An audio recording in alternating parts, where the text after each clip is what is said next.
Up next, affordability and the cost of living. Our goal is to double the pace of housing construction. It will lower your bills, build homes you can actually afford. Il faudra parler des entreprises du Québec, des travailleurs du Québec, des aînés du Québec. A big, powerful bring-it-home tax cut on work, investment, energy, and home building. Okay, leaders, same idea, one-on-one questions followed by open debate format. And Mr. Poilievre, you get the first question this time. Many provinces, including some provinces with Conservative governments, have ambitious housing targets, none of which have been met. Why do you think your housing plan will be any different? Let me start by talking to the young people of the nation and those who are aspiring to home ownership. You know, it was only 10 years ago you could buy an average house for $450,000. But in the last lost Liberal decade, housing costs have doubled, rising faster than in any country in the G7. And so now our youth cannot afford a home, and our seniors are worried about being evicted. We can't afford a fourth Liberal term of rising housing costs. We need a change. And our Conservative plan for change will, 1, axe the federal sales tax on new homes. 2, incentivize municipalities to cut their construction taxes to bring houses down in cost by $100,000. 3, sell off federal land for homes. And 4, train up 350,000 young trades workers who can help build those homes. Because you deserve a home, and we're going to make it happen for a change. Also on the issue of affordability, Mr. Singh, you get the next question. How do you bring down grocery prices in the midst of a trade war?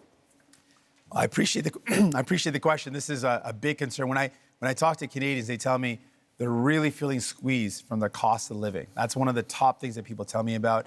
People are saying, I can't afford to buy groceries. Every time I go to the grocery store, it's just ongoing worry and this feeling of anxiety that can I actually afford the things that my family needs?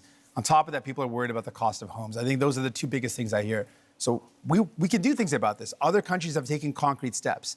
We can put in a price cap on food essentials. France has done it, Greece has done it. To great success. It's brought down the cost of food significantly in both those jurisdictions. We can also ban corporate landlords from buying up the affordable homes to keep homes that are affordable.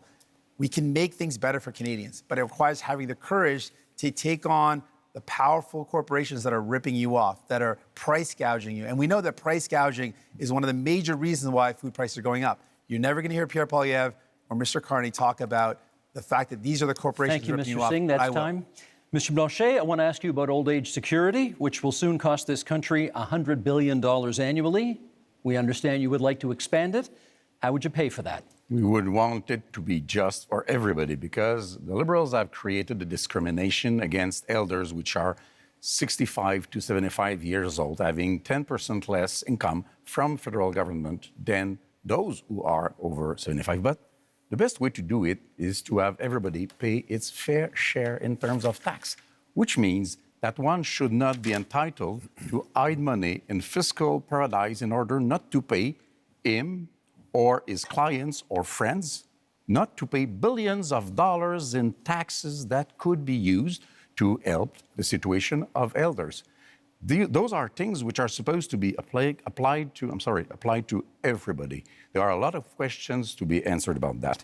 Other ways to do it is to reduce the pressure on housing price to make sure that the whole budget of elders and families and workers can afford houses which have increased dramatically in price. Merci, Monsieur Blanchet. That's time for this one. Mr. Carney, I want to ask you about housing, which over the past decade has gone from a problem to a crisis while the Liberals were in power. Is your policy on getting homes built any different from your predecessors, and how?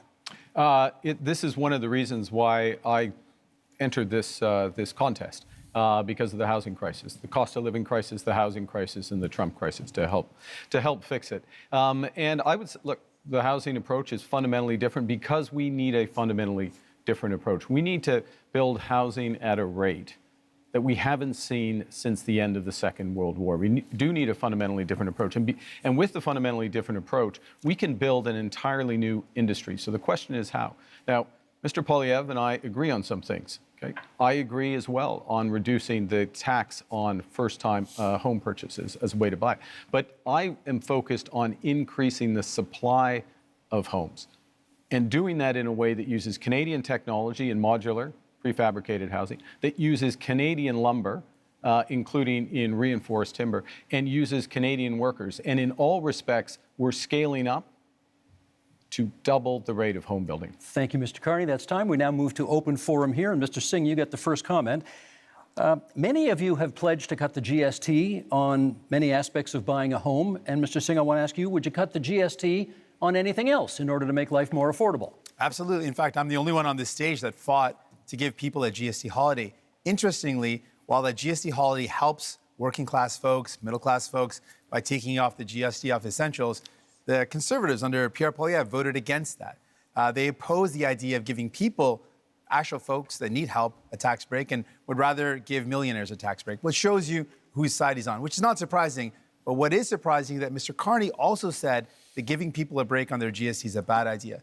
Mr. Carney, why do you think giving a tax break to capital gains folks that earn more than $1 million is a good idea, but helping a family afford their groceries, helping people afford their bills for their internet, their cell phone, their home heating, giving them relief to take the GST off those is a bad idea, but giving a tax break to people who really only earn over more than $1.4 million, that's somehow a good idea. Okay, you went after That's your numbers. You went after Mr. Poilievre first, so I'm going to give him the first shot to respond. Well, Mr. Carney, the reality is that housing costs doubled under the Liberal government, while Justin Trudeau made exactly the same promises that you are now repeating today. He promised that he would double home building. In fact, home building went down. He promised that he'd reduce the cost. In fact, it went up. And now here we are. Mark Carney is asking for a fourth Liberal term, repeating the exact same Liberal promises that priced you out of a house.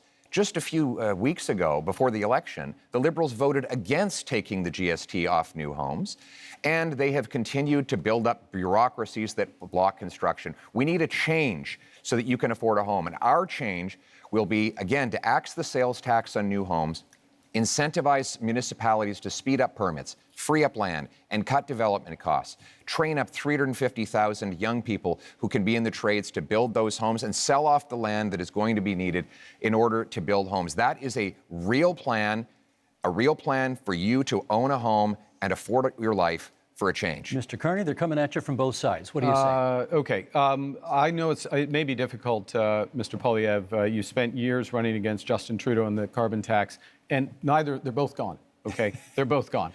And we're doing in a a pretty good new impersonation of them with the same policies tonight. Very different. Look, I'm a very different person from Justin Trudeau. Focus is on results. Were you his economic advisor? advisor? And so how to drive results in the housing market, you've got to change the model of building. You've got to increase the financing for housing developers, $25 billion on the table for those housing developers, $10 billion for deeply affordable homes, cutting development charges in half, lowering the cost of the building of those homes by 20%, and lowering the emissions and the run costs of those homes by another 20%. This is how you drive affordability. This is how you bring young people back into the housing market. exactly what Blanchet, Trudeau and then Mr. promised. Singh. You claim to be very different from Mr. Trudeau. Now, the point is to show that you are any better than Mr. Trudeau. You claim to have a lot of experience in many things, and you know things. Last time we had somebody saying that they knew things, it was the senators, and they killed the law that protected supply management because they knew better than us and were elected by nobody, exactly like you are today. You say that you are a great crisis manager. Which one? I heard of nothing. As far as I know, Brexit happened, even if you were against it. You say you are a great negotiator. What have you negotiated but fiscal paradises in Bermudas or Cayman Islands? You have to prove something, and you have to reveal what you own in those companies if you want people to believe you. Mr. Singh, you wanted it. Yes, returning to the topic of housing. Now, it's very important. Obviously, we need to build homes that people can afford. Mr. Poilievre had the opportunity to show us what he could do.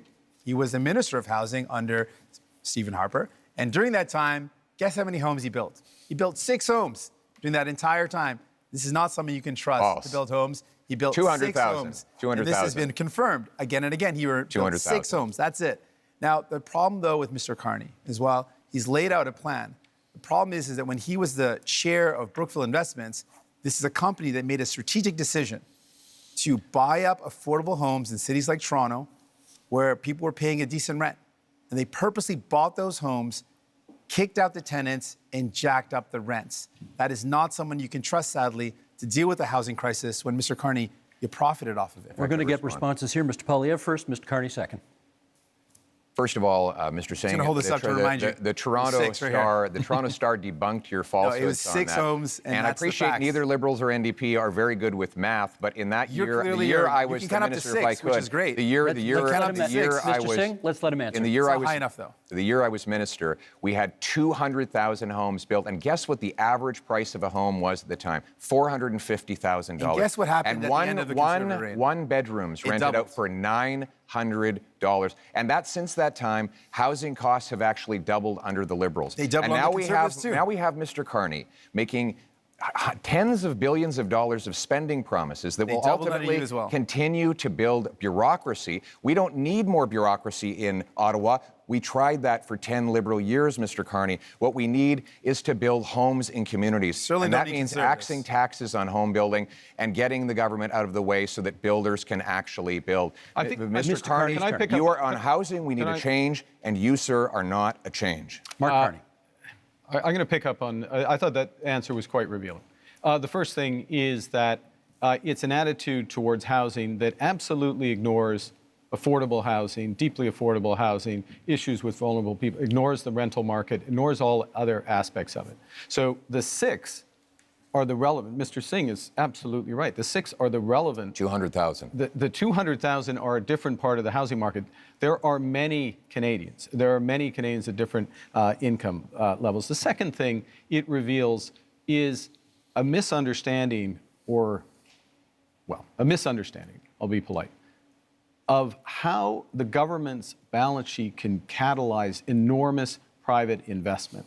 And that is what we need to do to solve the housing crisis. It happens to be what we need to do as a whole to address the economic crisis that's been forced on us by President Trump. Mr. Blanchet? Yeah. You have spoken much more than I have, so I won't ask a question. I will make a statement instead. I'm not saying that you cannot do what you pretend that you are able to do. We just have no proof so far.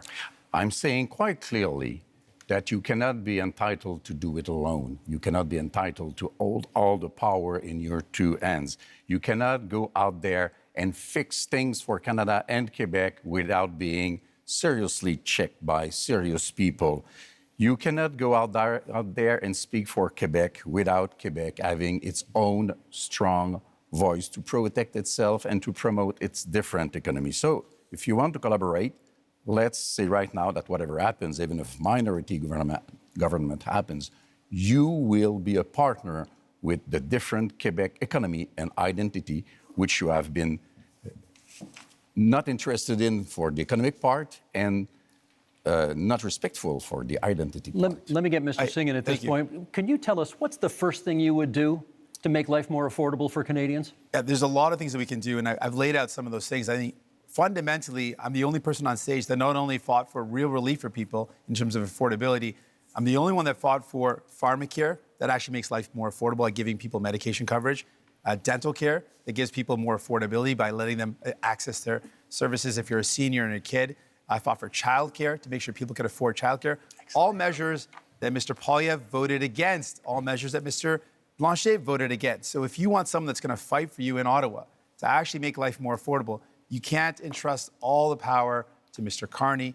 He doesn't have a track record of making life more affordable for people, but we do. So vote for a New Democrat, and we'll continue this work to make life more affordable for you, while the Conservatives and the Bloc have voted against those measures to make life affordable, because that's not who they care about. New Democrats are in it for you. Pierre Poilievre. The number one expense for families today is taxes, more than they spend on food, clothing, and shelter combined. This after 10 years of Liberal tax increases. We can't afford a 4th term of high Liberal taxes. And that's why Conservatives have a plan for change. And that plan Your plan includes voted cutting against every measure to help people out. If I could, cutting income taxes by 15% for the average worker and senior, saving a working couple up to $2,000, rewarding hard work again. Because How much hard do you think work childcare is costs? actually being Dental care punished. costs. Is actually being punished because of the very high taxes. Now, the Liberals promised 10 years ago they would lower them. They actually raised taxes on 9 out of 10 Canadians. We need a change in this country because your hard work should once again pay off with a powerful paycheck that buys you an affordable home So you want to save on people a safe $2,000, street, and that's what we will deliver. You want to save people $2,000, but cut their dental care, That's which false. is thousands of dollars. False. Cut their child care, which is thousands of dollars. Cut pharmacare coverage, which is thousands of dollars. False. That's not a very good math deal right there. You're going to save people $2,000, but cost them tens of thousands of dollars. That's why you cannot afford Conservatives, and you certainly can't trust the Liberals Mark on their Carney's own. turn. You need New Democrats. Mark Carney. I'm going to reinforce that point, and then I'll respond to Mr. Blanchet. Childcare in this country, $3,000 to $10,000 a year for a family, depending on where you live. Province, jurisdiction. Depending on where you live, that's what's being saved there. $800 per trip to the dentist. We've expanded dental Province, care to 8 jurisdiction. million Canadians. Because we 8 forced it. million Canadians. Because New Democrats were there. Pharmacare. These are fundamental issues for affordability. We're talking about affordability and taking them off in order. That's why you to need cut New Democrats. tax. That's not what I've said. And I in will be terms cutting of income taxes working with Quebec, for Canadians. yes, absolutely. Throughout the short time I've been Prime Minister, working directly with the Premier of Quebec, our Minister of Foreign Affairs, our Minister of Finance are from Quebec. Quebec and Quebec issues, whether it's Why supply haven't you answered management, Mr. language, Legault's letter? He asked 5 things in the letter. He reduced his expectations. We're talking about- And you did not even answer him. And tonight, you are so much in love with Quebec. Steve, the question that Canadians have to ask. Why vote for whether- Conservatives? why- We're going to save why- you why- $2,000, He's got but the cost you Mr. tens of Singh. thousands. Mr. Singh, sorry, he has the floor. Come on. Okay. The question you have to ask is, after a decade of Liberal promises, can you afford food? Is your housing more affordable than it used to be? What is your cost of living like compared to what it was a decade ago? And are you prepared to elect the same Liberal MPs, the same Liberal ministers, the same Liberal staffers all over again for a 4th term? Mr. Carney, Justin Trudeau's staffers are actually here with you at this debate in Montreal, writing the talking points that you are regurgitating into the microphone. How can we possibly believe that That's you are painful. any Oh, wow. different That's painful. than the Okay. previous 10 years of Liberal 25 government? seconds left in this segment for you to respond to that. Look, I do my own talking points. Thank you very much. The biggest risk we have to affordability, the biggest risk we have to this economy is Donald Trump. So first and foremost, we've got to get that right. Secondly, we need to do it in a way that brings everyone along together. That means preserving pharmacare, dental care, child care, reinforcing health care, spending our whole Intrusion social safety. intrusion The in clock is Quebec on- jurisdiction the- over and again. I like the if clock we is were on any zero. better than we are. The clock is there on zero. one thing Canadians can do that Quebecers cannot do? You are doing intrusions in our jurisdiction with our money, pretending you are better, and most of the time you try to copy what we did with our own money against us. What's that as a policy? Don't you have your own things to care Gentlemen, about? that really is time for this segment. I wanted to be polite and let everybody finish their But points, I'm but far we beyond, got to move so on. I took the liberty. Thank you.